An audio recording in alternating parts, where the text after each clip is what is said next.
comment allez-vous? Alors, la question d'aujourd'hui, c'est comment envoyer ces démos aux labels et maisons de disques. Je m'appelle Philippe et avec Vincent, nous avons créé le collectif Artistes Entrepreneurs pour vous proposer, vous artistes, à devenir de véritables entrepreneurs et vous, entrepreneurs, de développer votre sens artistique. Moi, j'aime bien.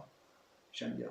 Quand je dis j'aime bien, c'est en fait, en réalité, j'adore le fait. J'adore. Et c'est pour ça qu'on met autant d'énergie à ce que ça fonctionne pour pouvoir servir justement au travers de plein de choses, hein, du Facebook, de nos rendez-vous du lundi, des formations, de notre communication, des forums, donc de pouvoir développer ce sens-là autant d'un côté que de l'autre pour pouvoir être meilleur. Et surtout aujourd'hui, exister sur ce pourquoi on est là. C'est-à-dire, on veut rester des artistes, on veut rester des entrepreneurs. Alors effectivement, comment envoyer ces démos aux labels et maisons de disques? Ça, c'est la question que vous vous posez, c'est la question qu'on se pose aujourd'hui. Alors, moi, ce que je vous vous propose rien en fait, mais en tous les cas, ce que je ressens, parce que je suis assez souvent ou de temps en temps dans les couloirs des maisons de disques et en rapport avec eux, puisque je suis producteur et organisateur, donc qui soutiennent des artistes, et je m'occupe pour certains de temps en temps et sur quelques dates de les faire jouer, de les prendre en festival, de les prendre en concert, etc. Donc effectivement, je les connais et je connais leur discours. Un label aujourd'hui n'investit pas dans quelqu'un qui est en développement, a priori. C'est très très rare. Ou alors parce que tu as fait The Voice et que tu as eu une visibilité incroyable. Parce que The Voice, c'est une visibilité incroyable. Donne-moi le nombre de personnes qui réussissent dans The Voice. Moi, je vais te donner le nombre de personnes qui sont passées dans The Voice. Tu seras assez étonné. C'est-à-dire, il y a vraiment un échec monumental. Il y a très très peu de garçons et de filles qui, après cet exercice dans The Voice, continuent à faire leur métier de façon raisonnable. En fait, c'est très très compliqué. Donc déjà, ça c'est compliqué. Un label ne va pas se lancer dans le développement. Donc, j'en reviens à tourner la façon comment envoyer ces démos au label et maisons de disques. Bah écoute, tu as deux façons. Hein.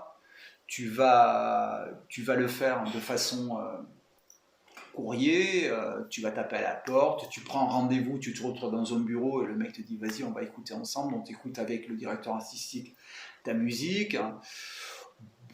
Ok, bonne chance, ça peut marcher, pourquoi pas. On peut en parler, on peut en reparler, ça peut marcher, pourquoi pas. Et je répète ça, on peut en parler, ça peut marcher, pourquoi pas. Voilà, pendant une heure, et au bout d'une heure, je vous dis top, moi je vous propose un truc beaucoup plus juste. C'est votre artistique, vous le développez, vous développez votre fanbase, vous faites en sorte d'exister, avec un vrai potentiel économique. Un label, une maison de disques sont surtout intéressés par l'économie, par l'artiste évidemment. Allez, on ne va pas leur enlever ça quand même.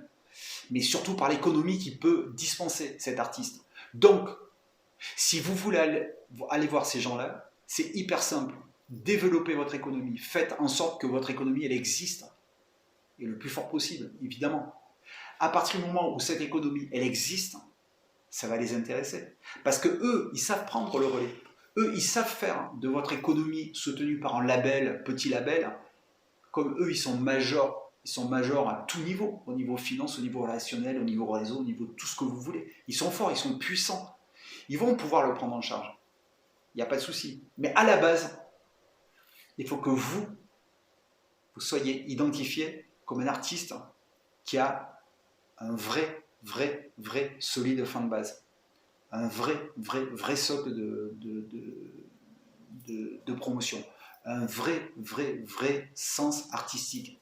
C'est-à-dire un vrai son, en fait. Parce qu'il faut aussi les séduire par la partie artistique. Ils ont des oreilles. On est d'accord. Donc, partie artistique superbe et vraiment arriver à une vraie puissance économique. Une vraie puissance économique, c'est-à-dire une vraie fanbase qui est prête à vous suivre, qui est prête à vous suivre, à acheter l'album, à venir en concert, etc. Et alors, ce qui est classe, c'est qu'une fois que vous avez réuni ces choses-là, si en plus vous avez un vrai caractère fort au niveau de la communication interview, c'est-à-dire que vous puissiez être un artiste qui est intéressant et qui intéresse les communicants à présenter parce que il se passe des trucs quand vous êtes là. Bah, ça c'est génial. Ça c'est le troisième fond qui fait que vous allez intéresser les labels et maisons de disques. Alors comment envoyer ces démos bah, voilà, je vous dis d'abord, soyez forts, ayez un vrai socle de fanbase, et, et après, où ils vous appellent, où vous allez les solliciter. Et vous allez les solliciter vraiment, que ce soit très très clair, physiquement, il faut aller les voir, c'est clair. Par mail, par courrier, ouais, ça peut. Mais allez les voir, débrouillez-vous pour les rencontrer. Mais par contre, quand vous leur parlez, vous leur dites voilà, moi j'ai une grosse fanbase, vous leur parlez d'économie aussi. Et après, si en découvrant votre artistique, vous les faites rêver, bah, c'est une histoire qui peut marcher. Et attention, c'est une solution, aller chez une major. Moi, perso, c'est pour ça que j'ai monté le collectif Artistes Entrepreneurs. C'est parce que je pense que votre propre label peut vous rendre beaucoup, beaucoup plus heureux. Pour plein de raisons. On en parlera prochainement. Ciao, ciao.